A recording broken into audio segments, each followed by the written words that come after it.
I like the way that you're standing up. I like the way you're standing up.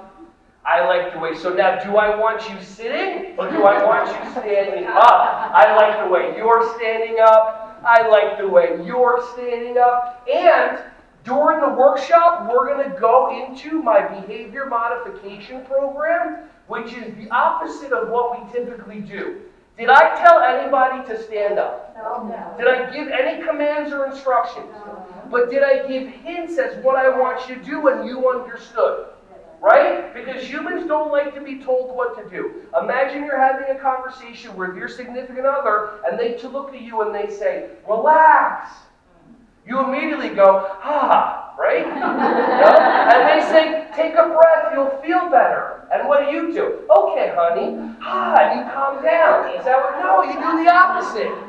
But then you have a little kid in your class or in your house, and the little kid's going, and doing the fake crying that turns into real crying, and you're like, relax, calm down, take a breath, there's an inspection coming, relax,